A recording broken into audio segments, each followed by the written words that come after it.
OK, Janice, je vais essayer de parler lentement pour que Janice puisse traduire. Parce que en écoutant Eric cette semaine, j'ai remarqué qu'il parle tellement vite quand il prêche que je pense que Janice ou quelqu'un d'autre devait avoir un peu de la misère à traduire.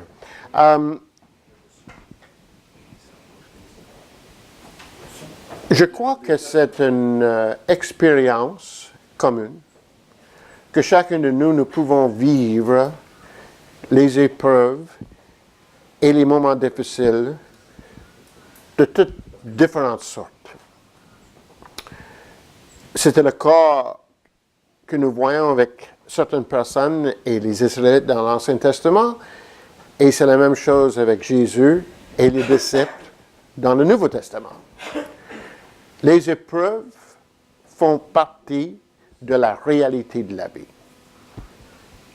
Certaines épreuves peuvent être plus faciles, d'autres peuvent être beaucoup plus difficiles. Chacun ici ce matin, je suis certain qu'on a quelque chose dans notre vie que nous pouvons considérer comme une épreuve. Ça peut être le travail, ça peut être l'argent, ça peut être la santé, ça peut être les relations dans la famille, ça peut être les relations au travail. Il y a énormément de choses et chacun de nous, nous vivons les choses à notre manière. Qu'est-ce que Dieu nous a donné, surtout dans la Bible, pour nous aider à passer à travers les épreuves? Comment devons-nous agir? Ce que j'aimerais ce matin, c'est de continuer où nous avons laissé le mois passé. Est-ce que vous vous rappelez dans quoi nous étions le mois passé? Dans quel livre? Exode. C'est bien ça. Exode et le chapitre 13 et le verset 17, jusqu'à la fin. Et nous avons vu en dernier lieu, le mois passé, que quand les Israélites sont partis d'Égypte, une des choses qui les suivait, c'était quoi? La nuée, qui était le jour, une nuée, et la nuit, une nuée de feu. Et c'était pour les protéger, et c'était pour les éclairer, pour qu'ils sachent où ils devaient aller. Donc, Dieu était présent avec eux. Dieu était présent avec eux. Nous continuerons ce matin dans le chapitre 14, qui est probablement le chapitre le plus important de l'Ancien Testament. C'est un chapitre sur lequel est bâti le restant de l'histoire de l'Ancien Testament et même l'histoire du Nouveau Testament. C'est un chapitre que nous devons lire, que nous devons connaître, surtout que nous devons connaître son histoire ou son conte. Vous savez, nous vivons les contes, ou Janice, si tu veux traduire ça, c'est story. Nous avons des contes avec lesquels nous vivons notre vie. La façon que nous regardons le monde, la façon que nous croyons comment est le monde, la façon que nous devons agir les uns envers les autres, la façon que je me considère bien ou je me considère mal. Nous vivons la vie avec les contes de famille. Quand nous nous réunissons chez nous pour un souper et que tous les enfants sont là, c'est un peu difficile pour les filleuls, mes belles filles. Et la raison pourquoi nous racontons des histoires qui sont les histoires ou les contes qui datent depuis combien de temps? Depuis que nous sommes jeunes. Et veut pas, ces contes nous ont influencés jusqu'à aujourd'hui. Une des raisons que nous savons ça, c'est parce que nous sommes toujours capables de nous rappeler de ce qui est arrivé. Il y a des moments précis, puis on se rappelle. Puis les contes de notre vie déterminent qui nous sommes comme une culture. Mais dans la Bible, c'est important que nous aussi, nous ayons un conte et que nous ayons une histoire. Pas simplement un conte que nous racontons comme un conte de fées, mais une histoire qui est vraie, mais qui détermine comment nous vivons. La Bible est un livre avec un conte qui se développe à travers l'histoire. Donc, quand nous racontons le conte, et je dis bien le conte de la Bible, nous ne parlons pas simplement d'une histoire des fées ou un conte de fées. Ce que nous sommes en train de dire, voilà, il y a un conte qui détermine l'ensemble de la Bible, mais ce conte a été déterminé à travers l'histoire de la Bible. Est-ce que vous me comprenez? Il y a un conte. La Bible a un conte.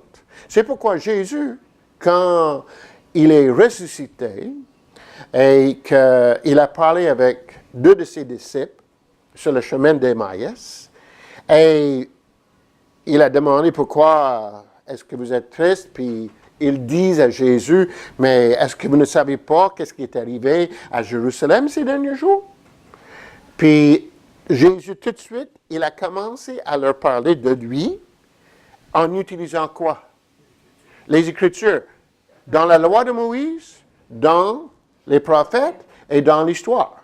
Donc, il y a un conte selon Jésus qui est basé sur lui, mais qui est enseigné à travers toute la Bible. Il y a un conte, mais un conte qui s'est trouvé dans l'histoire. Il y a des personnes, quand Jésus a dit à ses apôtres,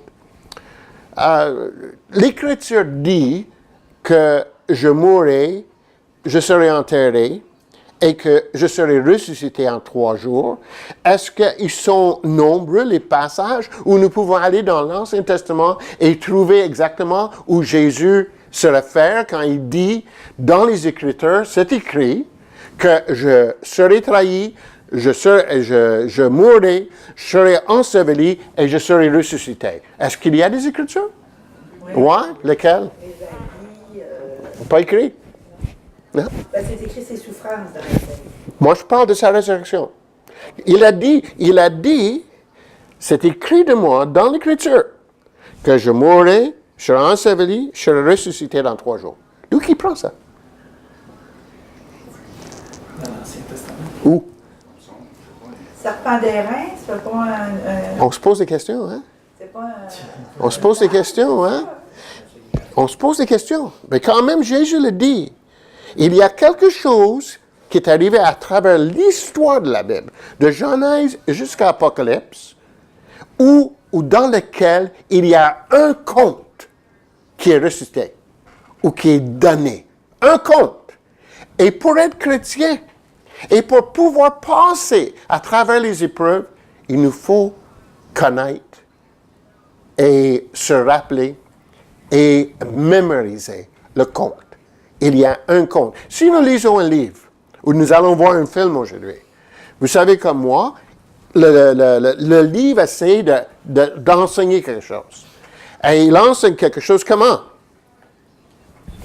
À travers les personnages, n'est-ce pas? Là, j'ai mis ici comment est-ce que ça? C'est les pirates de... Ouais. Mais c'est parce que c'est une histoire. Mais c'est une histoire de quoi? Si je vous demanderais aujourd'hui, les pirates de la Caraïbe, est-ce qu'on dit? La Caraïbe. Excusez-moi. Mon français de France n'est pas en bonne forme ce matin. Mais si je vous demande de me raconter le conte, vous diriez quoi? Sans doute, peut-être on oublie, mais quand même, il y avait un conte. Il y avait un conte à l'intérieur des événements historiques selon le film. On ne dit pas que c'est vraiment les vraies choses qui sont arrivées, mais il y a un conte à travers l'histoire. Et la façon qu'on donne un conte, la façon qu'on cite un conte, on le cite à l'intérieur d'une histoire en utilisant premièrement les personnages. Et quand nous regardons les personnages dans la Bible, que ce soit Noé, Abraham, Joseph, Moïse, Israël, il y a un conte qui est raconté, oh c'est un beau mot français ça, il y a un conte qui est raconté dans la vie de chacune de ces personnes. C'est quel conte? Et c'est là où nous voyons qu'est-ce que Jésus a dit quand il a dit, c'est écrit de moi dans la loi, les prophètes et l'histoire. Il y a un conte qui est toujours raconté. Quel est le conte? Pensez à... Peut-être je vous fais penser un peu trop ce matin.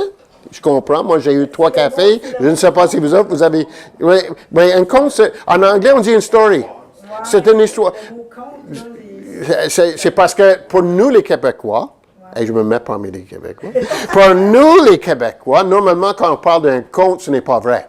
Mais en réalité, ce que je veux dire par ça, c'est une histoire, story, mais c'est différent que l'histoire history.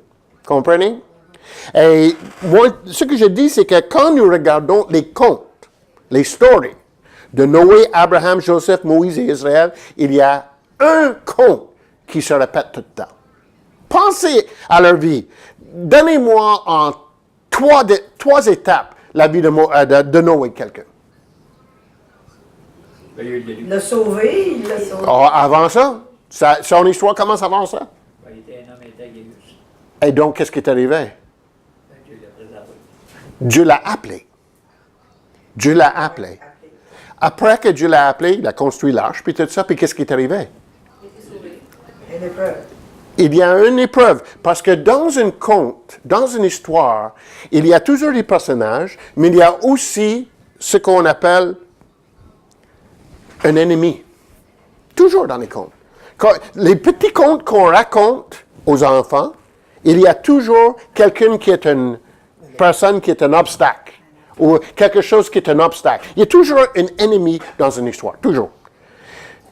L'ennemi amène une situation. Donc, on revient sur Noé. Il a été appelé. Qui était l'ennemi pour Noé? Les gens d'alentour. Qui a vu le film récemment? Pas tellement vrai, hein, je t'en pense. C'était le déluge. C'est ça qui était l'obstacle. Le déluge était l'obstacle. Quelle était sa situation? Il était pour mourir. Mais il a eu victoire. Pourquoi? Il a obéi à Dieu, mais Dieu a pourvu quelque chose pour que lui il puisse être sauvé des autres. Et il a été délivré, n'est-ce pas? Prenons Abraham. Qu'est-ce qu'on voit là? Appel. Good! Il a été appelé. Quoi d'autre? Quoi d'autre? Hein? Alors, il a eu des ennemis. Il est entré dans le pays. Et qui est-ce qu'il y avait dans le pays? Les ennemis, n'est-ce pas? Qu'est-ce qui est arrivé après? Juste pour vous aider. Il y a eu une situation. Quelle 2 situations sont arrivées à Abraham, là, où il fallait que Dieu lui donne victoire et le délivre? En Égypte, quand il était allé en Égypte. Oui, il est allé en Égypte. Ça, c'est une autre bonne chose. Mais pourquoi est-ce qu'il est allé en Égypte? Il n'était pas un cadeau, là. Qu'est-ce qu'il a fait? Non. Oui, il y avait la famine, mais quand il est allé en Égypte, ou quand il est allé, disons, dans le pays, pour avoir de quoi manger, qu'est-ce qu'il a fait avec sa femme? Il a envolé sa femme. Il a dit que c'était pas sa femme, c'était sa sœur. Puis là, le pharaon, le roi, voulait la prendre comme sa femme. Et en réalité, à travers la femme d'Abraham, devait venir la promesse de Dieu, n'est-ce pas? Mais Dieu l'a délivré. En réalité, Abraham est sorti de la bénédiction, même s'il était appelé. Il est allé en bas, dans le sens, il est allé en Égypte, et il fallait que Dieu produise une victoire pour qu'Abraham puisse être livré. Prenons Joseph. Qu'est-ce qu'on voit? Lui a été appelé d'une drôle de manière. Mais il a été appelé, par Dans exemple. les épreuves. Oui, mais il a été appelé. Il a été appelé, c'est certain. Et comment est-ce qu'on sait qu'il a été appelé? Il a appelé pour sauver ses frères. Oui, il s'est appelé pour sauver ses frères et probablement les Égyptiens aussi, mais il a été appelé quoi d'autre? Qu'est-ce qui est arrivé? Quel était l'ennemi ou quelle était la situation de Joseph? L'esclave. Oui, il est vendu par ses frères, ça c'est une chose. Puis il a été où? En Égypte. Et en Égypte, L'esclave. ben, il était un esclave, n'est-ce pas? Mais Dieu a opéré quoi? Une victoire. Et il l'a délivré. Parce que Dieu était toujours en train d'opérer son plan. Rappelez-vous la dernière fois qu'on a parlé de plan? Oh, qui d'autre? Qu'est-ce qu'on a? OK. Moïse. Est-ce qu'il a été appelé? Oui. Oh, yeah, il a été appelé. Qu'est-ce qui est arrivé après? Quel était son problème? Il était avec les Égyptiens. Oui, il était avec les Égyptiens, mais les Égyptiens l'ont fait quoi? Ils l'ont envoyé, n'est-ce pas? Puis il est allé dans le désert pendant un temps où il a marié sa femme, il a eu des enfants, jusqu'au moment que Dieu l'appelle. Et il s'est apparu, puis il l'a appelé. Puis là, quel était l'ennemi? Ben là, il était pas loin de parler, mais il voulait pas y aller. Oui, mais le pharaon était l'ennemi. Les Égyptiens, le pharaon était l'ennemi. Qu'est-ce que Dieu a fait? Quelle était sa situation? Il était un esclave. Qu'est-ce que Dieu a fait? Il a donné il a fait de la victoire, puis il l'a délivré. Israël, c'est ça. Israël, qu'est-ce qui est arrivé à Israël? Est-ce qu'Israël a été appelé? Oui, Israël a été appelé. Est-ce qu'Israël avait un ennemi? Mais l'Égypte, selon l'histoire, dans ce temps-là, quelle était la situation? Ils étaient des esclaves. Qu'est-ce que Dieu a fait? Une victoire, puis les délivrer. Vous savez, là, j'ai nommé 5 mots ici, mais ce conte se répète à travers toute la Bible.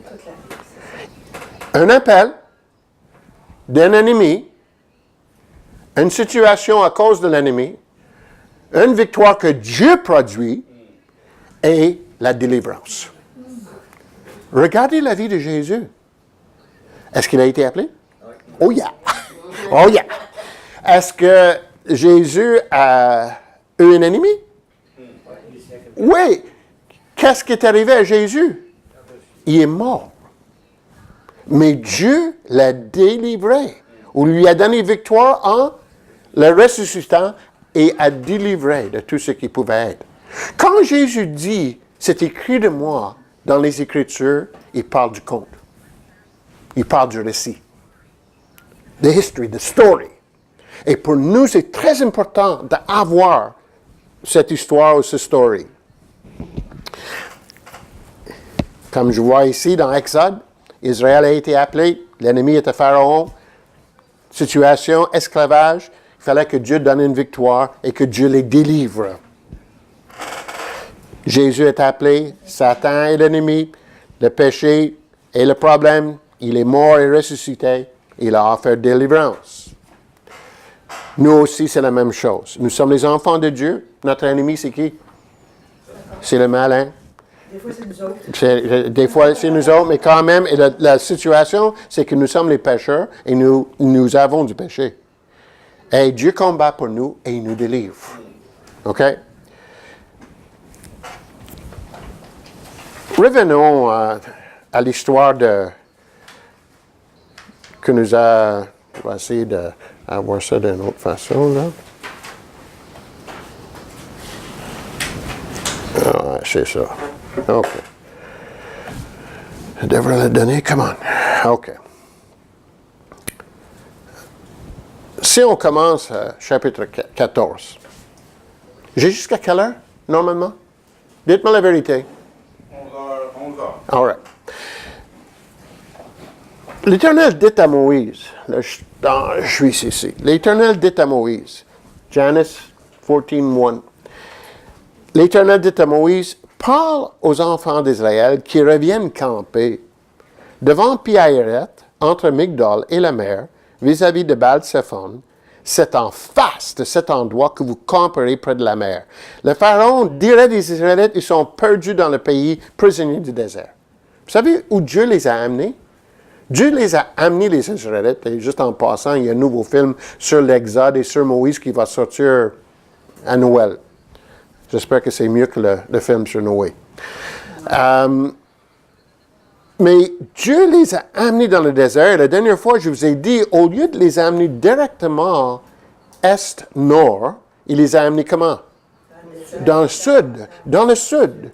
Mais non seulement est-ce qu'il les a amenés dans le sud, mais si nous regardons géographiquement où Dieu dit que les Israélites devaient être, regardez qu'est-ce qui est arrivé.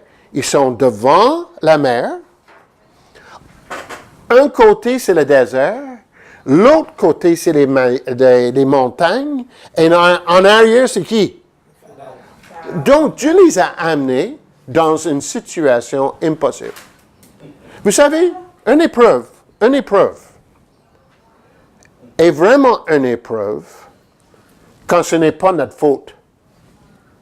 Bien des épreuves sont nos fautes ou sont de notre faute.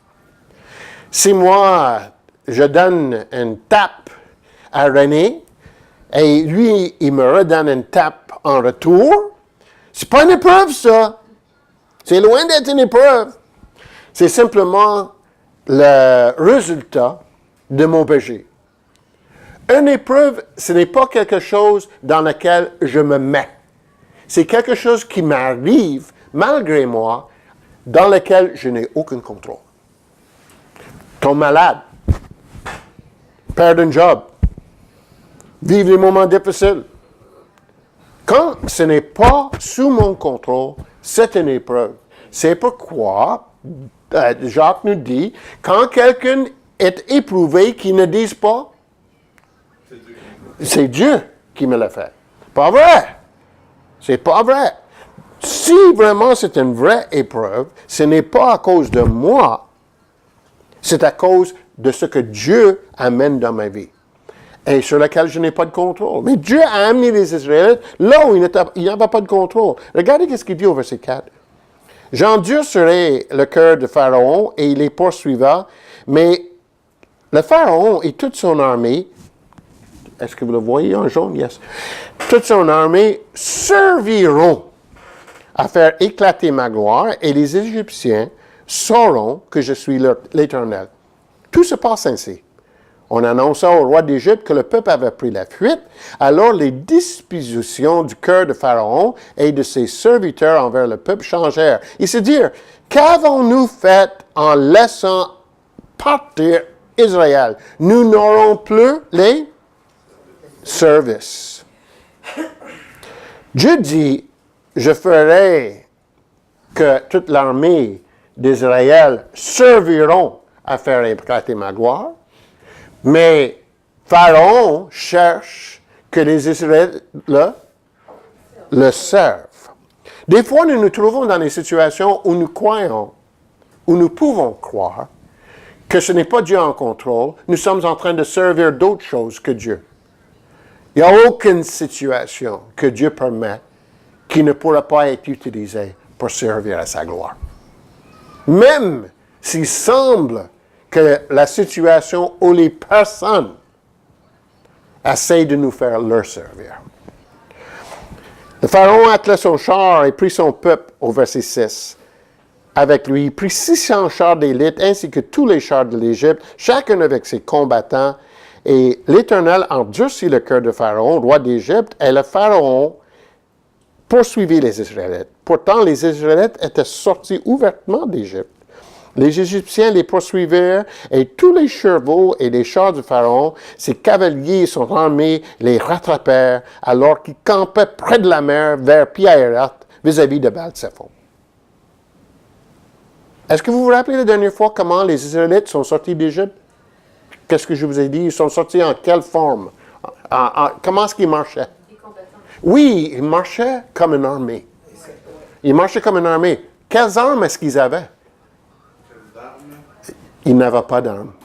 Je vous ai dit la dernière fois, la seule arme qu'ils avaient, c'était les os de Joseph, parce qu'ils pouvaient dire, regardez les os, Dieu nous a promis qu'un jour nous sortirons d'ici et nous retournerons dans notre pays, et c'est en train de se faire. Donc, ils pouvaient avoir confiance dans ce que Dieu disait. Mais mettez-vous dans le contexte de ce que nous voyons ici au verset 6.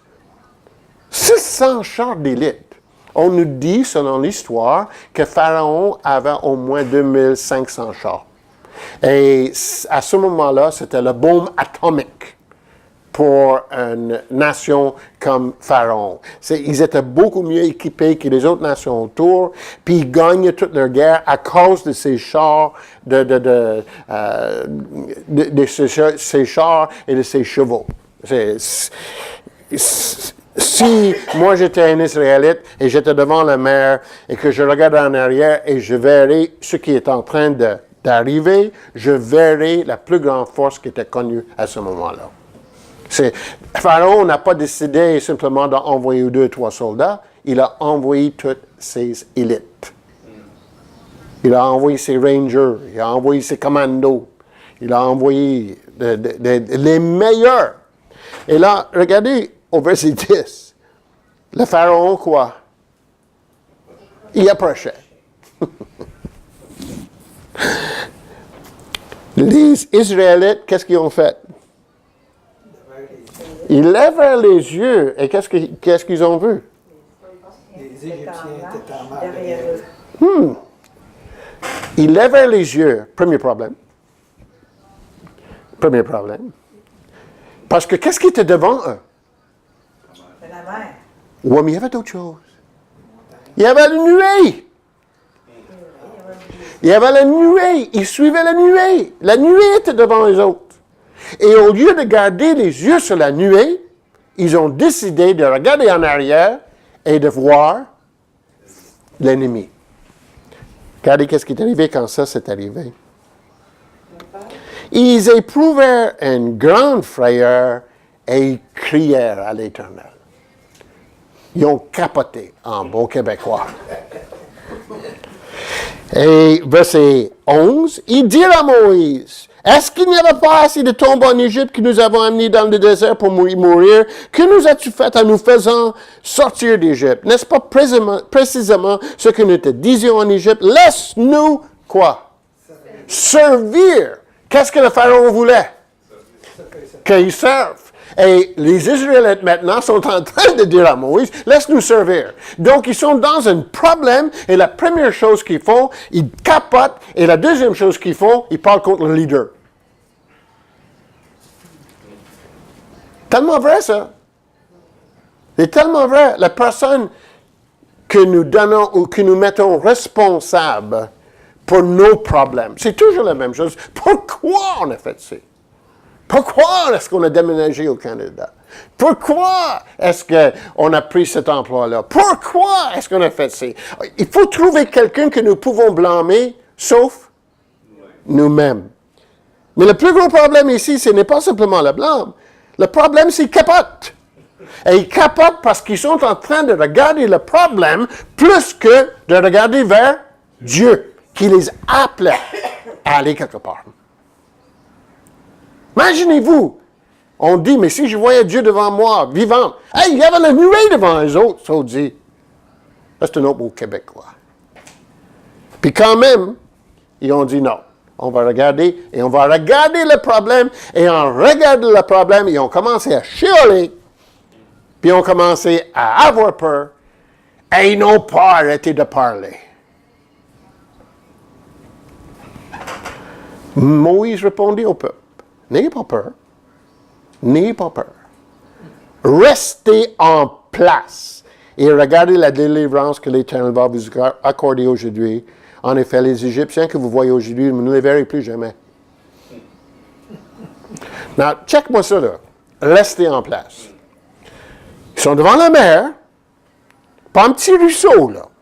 Mais la mer. Il y avait le désert d'un côté, et les montagnes de l'autre, et Pharaon en arrière. Moi, je peux m'imaginer, moi. OK, je suis pas assez bon nageur. J'aime pas le show. J'aime pas escalader les montagnes non plus. Je vais aller faire ami avec Pharaon. C'est plus facile, mais c'est ça qui arrive. Le moment qu'on est en trouble, on cherche les moyens d'en sortir comment? Nous-mêmes. Et des fois, c'est simplement bien de quoi? Rester en place.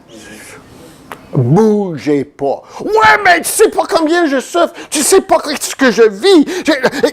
Hey, j'ai perdu, pas pour rien, j'ai perdu tous mes cheveux. Hey, écoute, c'est grave cette affaire-là. Tu ne me comprends pas. Non, peut-être pas.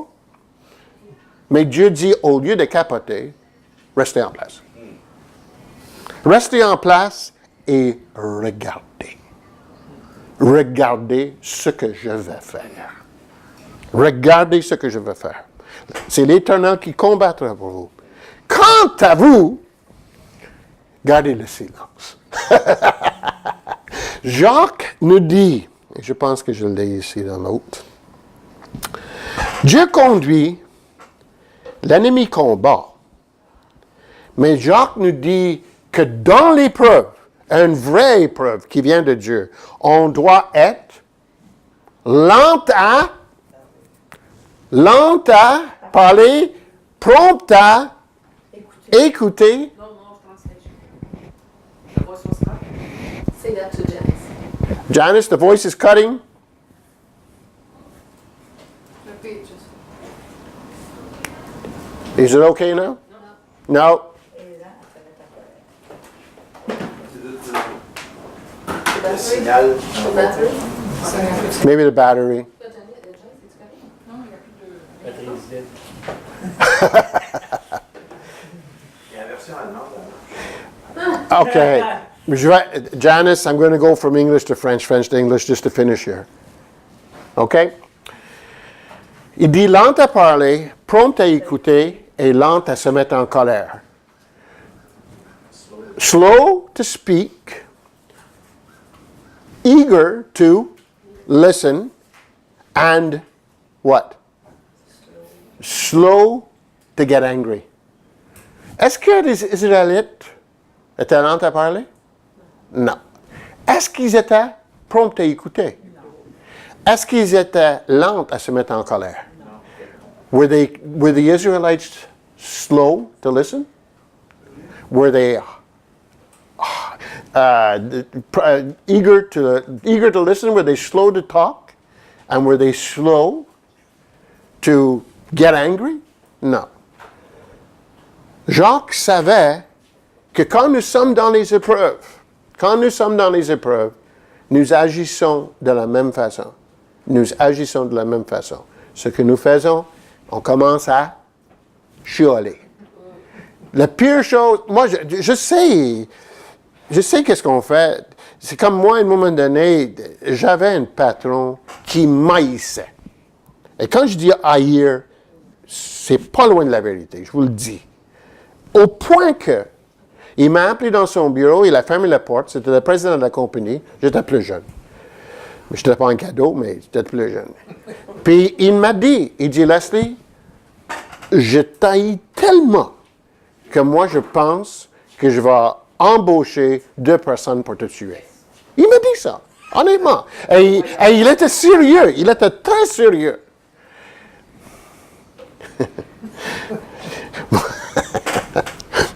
Comme je dis, je n'étais pas un cadeau. J'ai regardé le patron dans son bureau et j'ai dit, ça va être vraiment le fun.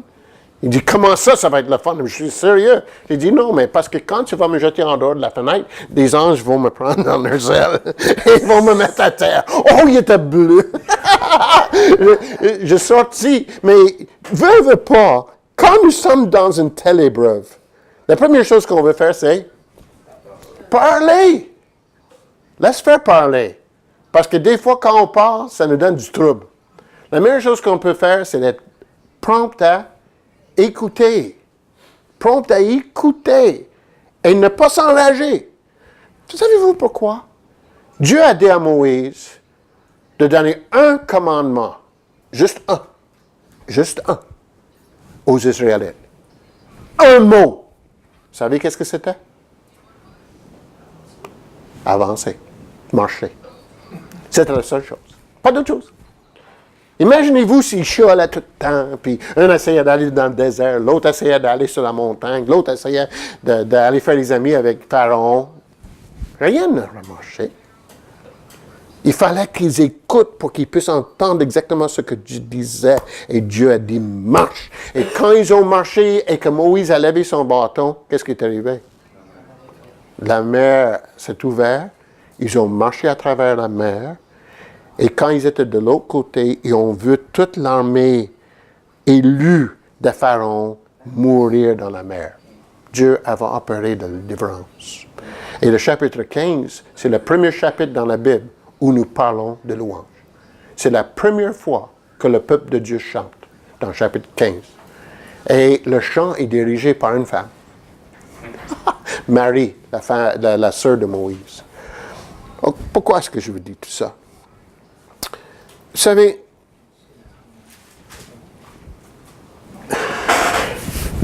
Le récit selon la Bible, le conte selon la Bible, qui est répété tout le temps, c'est que Dieu nous appelle. Dieu, on a des ennemis, on se trouve dans les situations difficiles, mais il y a une victoire et il y a délivrance. Et tout ce conte, tout ce récit se trouve centralisé en Jésus. Lui, il a été appelé. Lui, il a combattu avec le malin. Lui, il s'est trouvé sur la croix. Il a souffert tout ce qu'il fallait souffrir. Lui, il est mort, il a été ressuscité et il nous a délivrés.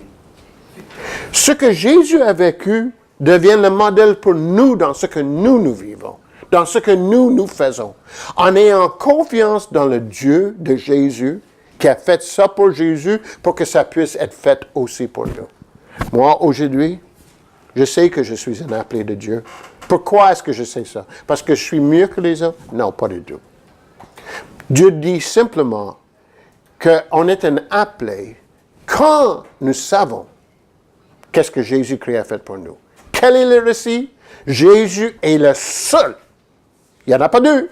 Il est le seul qui a été appelé par Dieu pour pouvoir nous donner la délivrance. Il est le seul. Il est le seul.